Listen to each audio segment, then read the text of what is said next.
السلام علیکم ناظرین، پروگرام دین کی دنیا کے ساتھ میں ہوں آپ کا ہوسٹ اویس اسحاق۔ ناظرین، ہم سب کے علم میں ہیں کہ سعودی عرب نے تبلیغی جماعت پہ پابندی لگا دی ہے۔ سعودی حکام کا کہنا ہے کہ یہ تبلیغی جماعت اسلام نہیں پھیلاتے بلکہ دہشت گردی پھیلاتے ہیں۔ یہ الزام انہوں نے تبلیغی جماعت پہ کیوں لگایا ہے؟ سعودیہ کے اس حوالے سے کیا اہم انکشافات ہیں؟ اس اہم موضوع پہ بات کرنے کے لیے آج ہمارے ساتھ موجود ہیں عظمت خان۔ السلام علیکم۔ وعلیکم السلام۔ کیسے ہیں؟ خیریت سے؟ الحمدللہ۔ ناظرین، عظمت خان کافی عرصے سے کراچی میں مذہبی بیٹ کو کور کرتے ہیں اور سینئر جرنلسٹ میں عظمت خان کا شمار ہوتا ہے۔ بہت بہت شکریہ آپ نے ہمارے شو کے لیے وقت نکالا۔ عظمت خان، سب سے پہلے یہ بتائیے گا کہ سعودی عرب نے تبلیغی جماعت کے اوپر پابندی لگا دی ہے اور آپ اس میٹر کو کور بھی کر رہے ہیں، تو اس حوالے سے کیا تفصیلات آپ کے پاس ہیں؟ بسم اللہ الرحمن الرحیم۔ اویس صاحب، دیکھیں، پہلے تو آپ کا بہت شکریہ کہ آپ نے اس اہم موضوع پہ آج بات کرنے کے لیے مجھے بلایا ہے۔ سب سے پہلی بات آپ یہ دیکھیں کہ سعودی عرب نے یہ کوئی پابندی نہیں لگائی ہے۔ یہ جو غلط فہمی پھیلی ہوئی ہے پابندی ہے لیکن ابھی نہیں لگائی ہے۔ سعودی عرب میں دینی جماعتوں پہ یا اس طرح کی جو تبلیغی کام کرنے والی ہیں یا جہادی کام کرنے والی تنظیمیں ہیں، وہ بین ہیں 90 کی دہائی میں۔ وہاں ایک مکہ میں ایک واقعہ پیش آیا تھا جو سب لوگوں کو پتہ ہے اس کے بارے میں۔ اس واقعے کے بعد سعودی عرب میں کوئی بھی مقامی یا بین الاقوامی دونوں قسم کی تنظیموں پہ، چاہے وہ فلاحی کام کرتی ہیں چاہے وہ مذہبی کام کرتی ہیں، وہ بین ہے۔ اب سعودی عرب نے یہ جو ایک اعلامیہ جاری کیا ہے جس میں اپنے علماء کو انہوں نے ایک تاکید کی ہے اور اس میں یہ کہا ہے کہ اب جو جمعہ آپ نے پڑھانا ہے، اس جمعے میں آپ نے لوگوں کو یا سعودیہ کی عوام کو یہ بتانا ہے کہ وہ دعویٰ اور تبلیغی جماعت الدعوہ تو ہم خیر اس کو نہیں کہہ سکتے، ہو سکتا ہے ان کا مطمع نظر یہی ہو، لیکن انہوں نے دعویٰ لفظ استعمال کیا ہے، اس کو ہم دعوت و تبلیغ بھی کہہ سکتے ہیں۔ دوسرا، انہوں نے تبلیغ کی جماعت کی طرف جو اشارہ کیا اور واضح انداز میں بتایا کہ اس کے بارے میں اپنی عوام کو آگاہ کریں کہ یہ گمراہی پھیلانے والی جماعت ہے، جو گمراہی اس طرح پہ پھیلانے والی جماعت ہے کہ اس کا امیر مقامی نہیں ہے، یعنی کہ یہ جو دعوت و تبلیغ کا کام کرتے ہیں احباب کے نام سے، یہ غیر مقامی ہے، ان کا انڈیا سے بھی لنک ہے، بنگلہ دیش سے بھی ہے، پاکستان سے بھی ہے، دیگر ممالک کی جماعتیں بھی آتی ہیں، دیگر ممالک کے لوگ بھی آتے ہیں، عرب کنٹریز سے بھی لوگ آتے ہیں وہاں پہ تبلیغ کرنے کے لیے۔ تو انہوں نے یہ کہا ہے اپنے علماء کو اور اپنے خطباء کو کہ آپ اپنی عوام کو بتائیں اس کے بارے میں کہ یہ سعودیہ کے لیے خطرہ ہو سکتے ہیں، سعودی گورنمنٹ کے لیے خطرہ ہو سکتے ہیں۔ وہ اس طرح سے خطرہ ہو سکتے ہیں کہ یہ امیر کی اطاعت کرتے ہیں اور ان کا امیر سعودیہ میں نہیں ہے۔ تو ان کا امیر اگر انڈیا میں ہے یا پاکستان میں یا کہیں بھی ہے تو یہ امیر کی اطاعت کریں گے اور سعودی گورنمنٹ کے لیے مسائل پیدا کریں گے آنے والے فیوچر میں، یہ ان کا ایک خدشہ ہے۔ انہوں نے کہا ہے کہ دوسرا یہ ہے کہ یہ جس طرح کی عقیدے کی بات کرتے ہیں یا دیگر دعوت و تبلیغ کی بات کرتے ہیں، یہ اسلام میں نہیں ہے، اس طرح سے یہ اپنی طرف سے کرتے ہیں اور یہ ایک بدعت ہے اور اس بدعت کے بارے میں آپ اپنے لوگوں کو آگاہ کریں۔ انہوں نے ایک یہ اچھا، دوسری بات یہ ہے کہ یہ سمجھنے کی بات ہے، لوگوں کو تقریباً پتہ بھی ہے جو سعودیہ میں جاتے آتے رہے کہ سعودیہ میں پاکستان کی طرح معاملہ نہیں ہے۔ بالکل، وہاں کا امام، وہاں کا خطیب وہی بیان جمعے میں دے گا جو اس کو گورنمنٹ دے گی اور وہاں کی وزارت مذہبی امور دے گی۔ پاکستان میں تو آزادی ہے، کوئی بھی مسلک، کوئی بھی مشرب کا بندہ وہ اپنی مرضی سے خطابت کرتا ہے، جس انداز میں کرتا ہے، جس طرح سے کرتا ہے، جس موضوع پہ کرتا ہے، یہاں پہ کوئی پابندی نہیں ہے۔ لیکن سعودیہ میں ایسا نہیں ہے۔ سعودیہ میں آپ نے فتویٰ دینا ہے تو یہاں پہ تو ہر مسلک کا اپنا فتویٰ ہے، وہاں پہ ایسا نہیں ہے۔ وہاں سعودیہ کے جو دارالافتاء ہیں وہ ایک وزارت کے ماتحت ہیں، وہی فتویٰ انیشیٹ کریں گے، اس کے علاوہ کوئی بڑے سے بڑا متبخر قسم کا عالم دین ہو وہ نہیں دے سکتا۔ اور آپ دیکھیں کہ اس وقت زیادہ تعداد بھی بتائی جاتی ہے لیکن 3 سے 4 علماء وہاں کے جید علماء ایسے ہیں جو جیلوں میں ہیں۔ وہ مقامی علماء ہیں؟ وہ ان کے مقامی علماء ہیں۔ اچھا، وہ ایک الگ بحث ہے کہ وہ کیوں جیلوں میں ہے۔ وہ ایک تحریک انہوں نے چلائی تھی، آزادی تحریک، وہ 90 کی دہائی میں، اس وجہ سے وہ سارے معاملات ہیں۔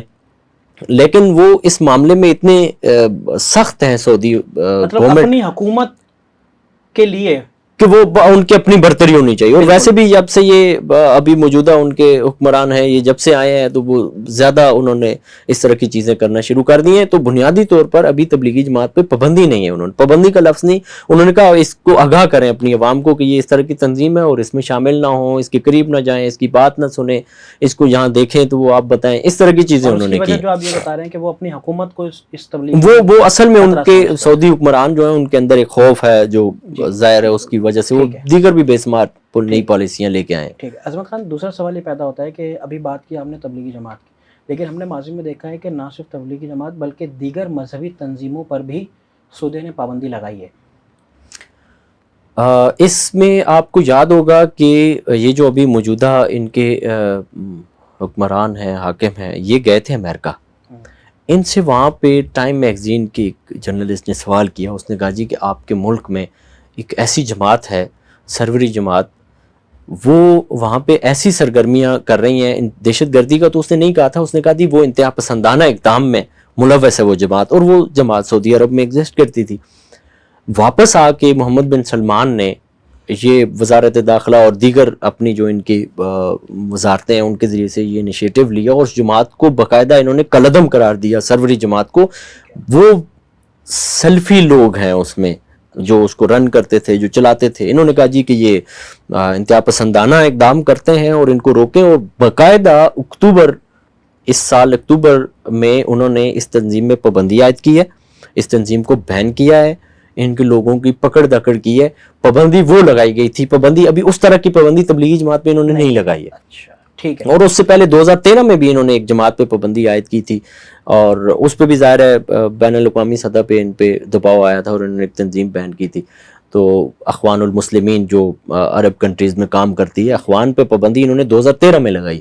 تو سعودیہ میں اس طرح کی چیزیں ہوتی رہتی ہیں, لیکن تبلیغی جماعت پہ چونکہ پابندی ابھی اس طرح کی نہیں ہے جس طرح سے اخوان المسلمین پہ لگائی ہے. تو وہ ظاہر ہے لوگ, تبلیغی جماعت کا معاملہ بھی یہ ہے کہ یہ ہر جماعت کے اندر اس کے لوگ بیٹھے ہوئے ہیں اور یہ کام کرنے والے لوگ ہیں, اور باقاعدہ سے کوئی ایسی تنظیمی سیٹ اپ نہیں ہے جس کو آپ کہہ سکتے ہیں. تو وہ اس وجہ سے لوگوں میں اس چیز کو نا لے کے زیادہ بحث چل رہی ہے. ٹھیک ہے عظمت خان, مجھے ایک یہ چیز بھی بتائیے گا کہ سوال تو بڑا معمولی سا ہے, لیکن بہت سے لوگوں کے ذہنوں میں یہ سوال پیدا ہو رہا ہے کہ ہم نے دیکھا ہے کہ مختلف مسالک جو ہیں ان کے یہاں تبلیغ کا ایک سیٹ اپ ہے.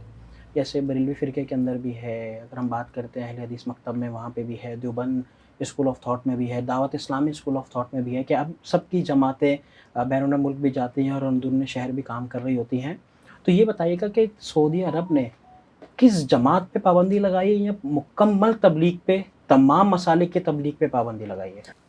سعودی عرب نے یہ جو پابندی کا سلسلہ شروع کیا ہے, یہ کسی خاص مسلک, مشرب یا عقیدے یا کسی گروہ کے متعلق انہوں نے یہ فیصلہ نہیں کیا ہے. انہوں نے یہ فیصلہ کیا ہے اپنے سیلف ڈیفenس میں.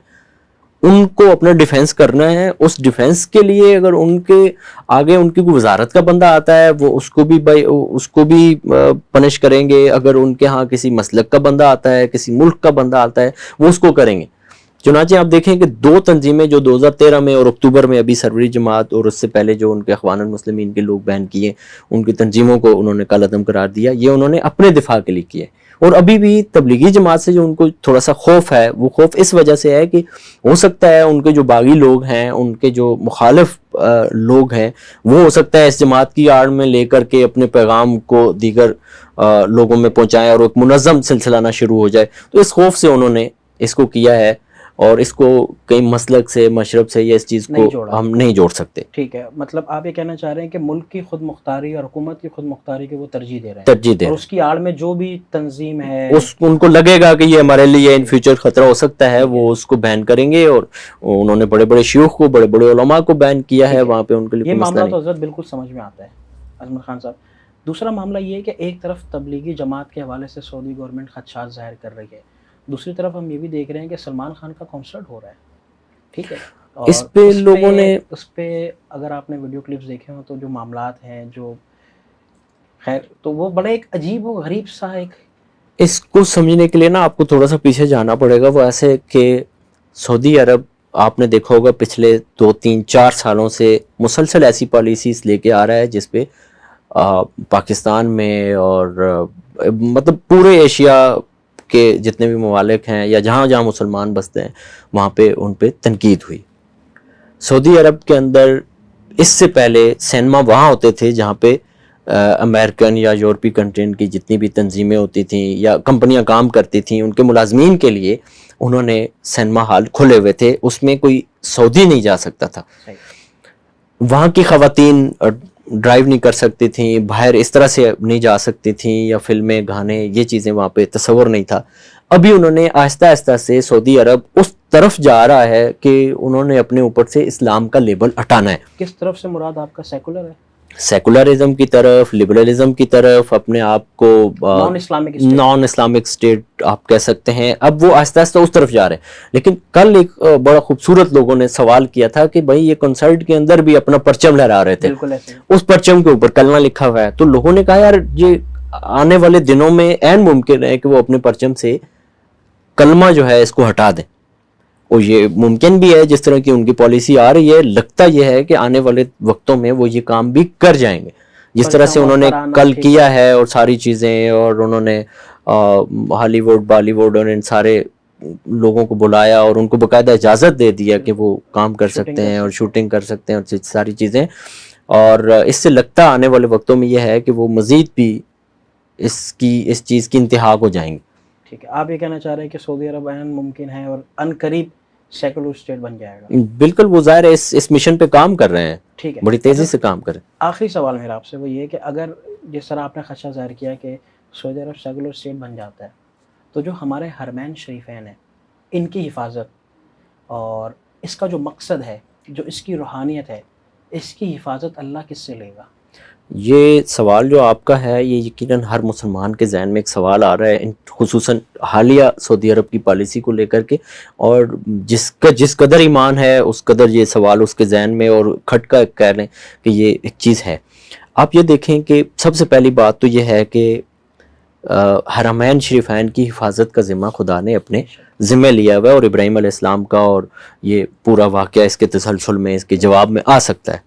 لیکن ابھی ایک صورتحال دلچسپ یہ ہے کہ خلافت عثمانیہ کو چونکہ 100 سال پورے ہونے والے ہیں اور 2023 میں غالباً ہو جائیں گے، اور یہ واپس اس کا جو نظم و نسق ہے وہ واپس چلا جانا ہے ترکوں کے پاس، حرمین شریفین کا. چونکہ ابھی بھی یہ اس سے پہلے ترکوں کے پاس تھا اس کا سارا سیٹ اپ، انہوں نے انیشیٹ کیا، تعمیرات کی. ابھی تک جو ان کا تعمیرات کا سٹائل ہے وہ سارا ترک ہی تسلسل میں چل رہا ہے.